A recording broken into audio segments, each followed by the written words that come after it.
My husband proposed that I engage in this with 3 men, the authentic narrative. I didn't want to shed tears, yet I placed my trust in him. Or at the very least, that was my intention. Jake, Eric, and Matt shared anxious glances, clearly bewildered by the unfolding situation. I began to ponder, what had Greg shared with them? Were they aware that it was entirely his concept? Did they believe I was eagerly engaging in this bizarre fantasy he had concocted? Greg poured drinks for everyone, presenting me with a glass. His fingers grazed mine. An action that should have brought solace, yet the thrill in his gaze filled me with unease. I came to understand that this wasn't about me. It revolved around him, centered on his peculiar desire to validate something, to test the limits of our connection. The guys settled in, and Greg motioned for me to come over and take a seat on the couch with them. I paused for a moment but ultimately took a seat on the edge. My mind was whirling, attempting to unravel the chaos of it all. They began with casual conversation, inquiring about my life, my passions, and my relationship with Greg. I responded with all the politeness I could muster, yet the atmosphere was thick with tension. Each look, each word seemed heavy with hidden significance. As Greg reclined on the couch, a contented smile gracing his face, it dawned on me that this was merely the start of something greater. As moments slipped away, the air thickened with unspoken tension, a palpable weight hanging over the silence. I sensed an unvoiced expectation to go along with whatever Greg had orchestrated. Jake, Eric, and Matt attempted to draw me into the discussion, yet I noticed them anxiously stealing glances at Greg, anticipating some sort of cue. Greg lounged in his chair, savoring his drink, exuding an air of total relaxation. "Why don't we venture outside?" he proposed, gesturing toward the patio doors. "It's a lovely evening, and I believe we could all benefit from some fresh air." My heart plummeted.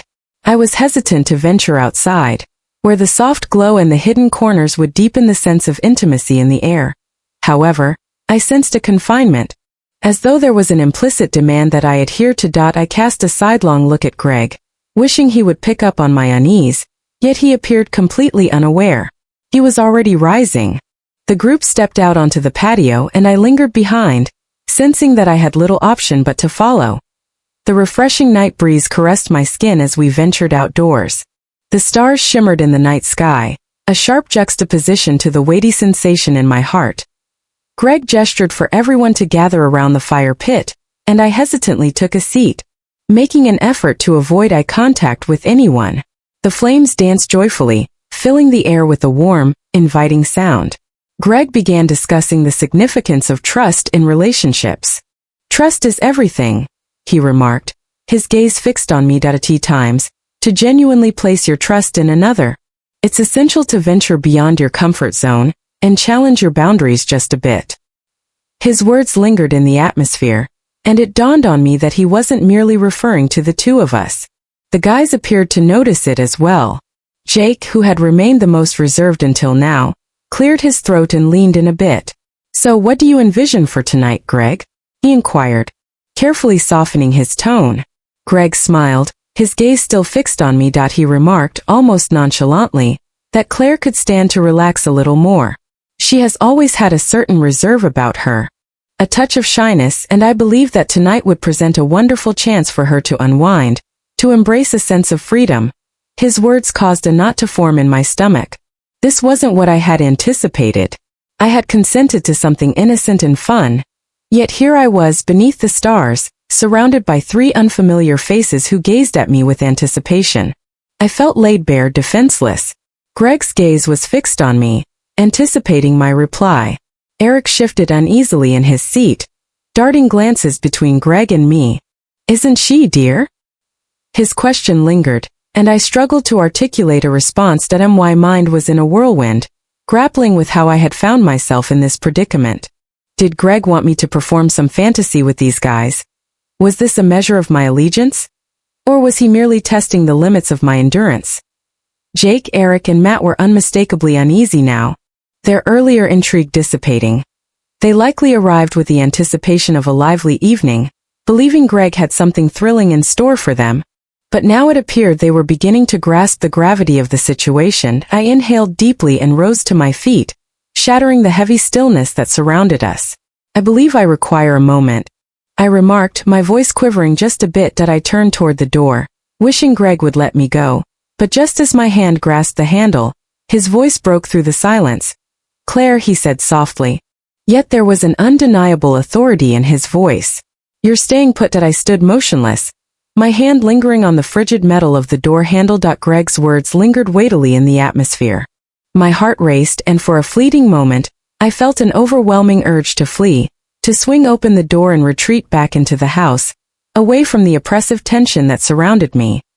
Yet, I remained still. I'm not sure if it was due to my fear of embarrassing Greg, or the silent, pleading look I noticed in his eyes as he spoke. Regardless, I gradually pivoted and mustered a smile, attempting to conceal the tempest of feelings swirling within me. The men shared uneasy looks, their unease palpable, yet they remained in their seats, uncertain of how to proceed. Come, sit back down. Claire. Greg spoke gently, his voice transitioning from authoritative to soothing, as if he were attempting to ease my anxiety.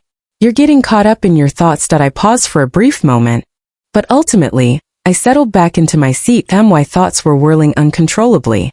What was Greg aiming for? I wasn't naive. Greg had always enjoyed pushing boundaries and testing me. But this was something entirely different. The flames danced, sending playful shadows skittering across the patio, heightening the palpable tension in the air. Can you believe we've been married for about 10 years now? Greg spoke, directing his words to both me and the guys. As time passes, everything tends to become overly predictable. Do you understand what I'm saying? I thought it would be beneficial for Claire to explore something new, something thrilling. My heart began to race at his words. What did he anticipate from me?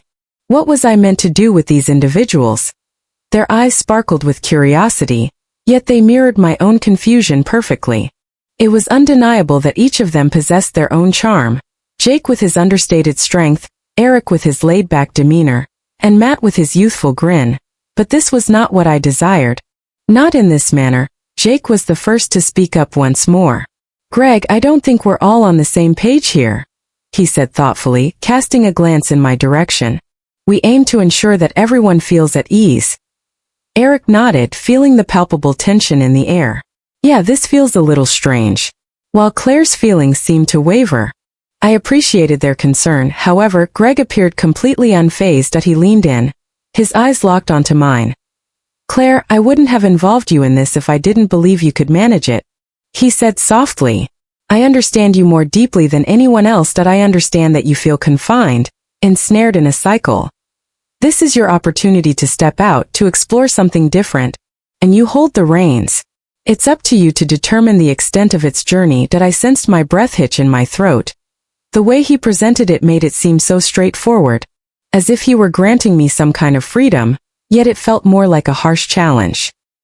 He had placed me in a situation where saying no would portray me as rigid and resistant to new experiences, while saying yes would feel like a violation of all that I held dear in our union. I glanced at the guys. They were anticipating my reply, yet I could sense the unease etched on their faces. They were not in agreement with this either, not with what Greg was proposing, yet they were yielding to him, uncertain of how to proceed. I don't know what you want from me, I whispered. Yet this circumstance was evolving into something I wasn't ready to face. Greg's expression softened slightly, yet the determination in his eyes remained unmistakable. Let go, Claire. Stop holding yourself back. You are not obligated to do anything against your will, but I ask for your trust in me. Are you able to accomplish that? The inquiry seemed like a snare. I wanted to have faith in him, yet trust didn't equate to naively stepping into a situation where I felt defenseless and laid bare. I cast another look at the guys, who were now fidgeting in their seats, obviously uncertain about how to navigate the palpable tension. Jake leaned forward, shattering the stillness. We can simply converse without any pressure. Let's take our time and not hurry into anything. His voice carried a serene quality, yet I sensed he was making an effort to ease the tension in the air. Greg smiled, appearing quite satisfied. Absolutely, let's have a conversation. He reclined, his gaze fixed on me, anticipating my agreement. Yet, deep down I started to understand that this wasn't merely a conversation. At least not for Greg. I remained in that spot, acutely aware of the intensity of each person's stare directed at me.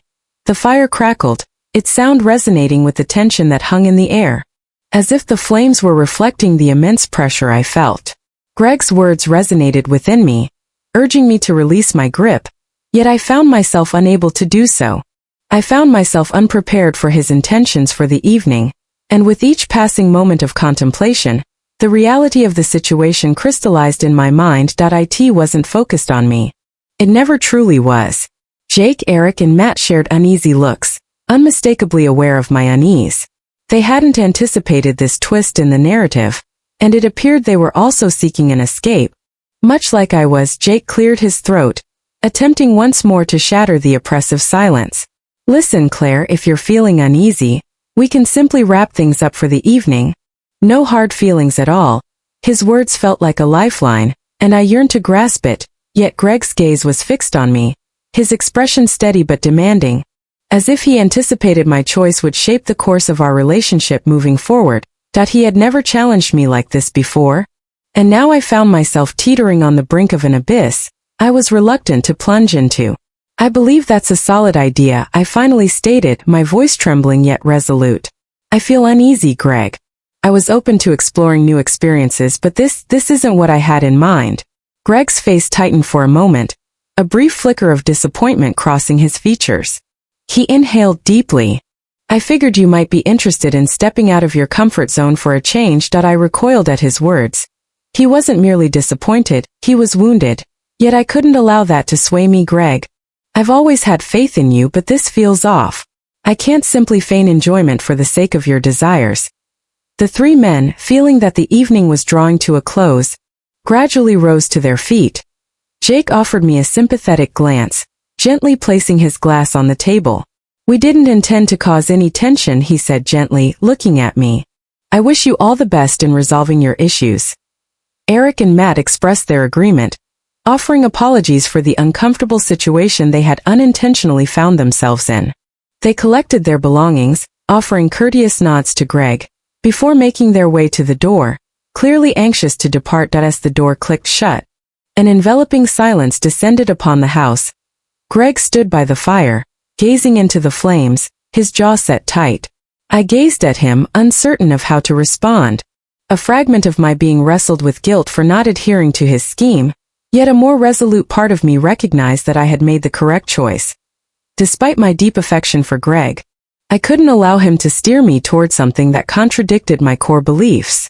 At last, Greg uttered a few words, his tone soft yet brimming with disillusionment. I believed you sought more, that you craved excitement.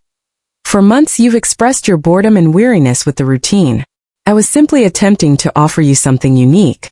I let out a sigh and moved a bit nearer to him, yet maintained a slight distance. I do want change, Greg, but not in this way. This wasn't intended for us. It was meant for you. You were pushing my limits, trying to gauge my reactions, and that's not the kind of trust one desire in our marriage. He remained silent for a moment, his eyes lingering on the flames.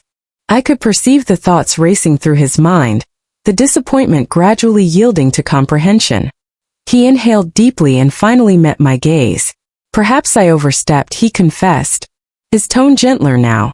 I simply aimed to stir things up between us, unaware of the weight I was placing on you. A wave of relief enveloped me as I listened to those words.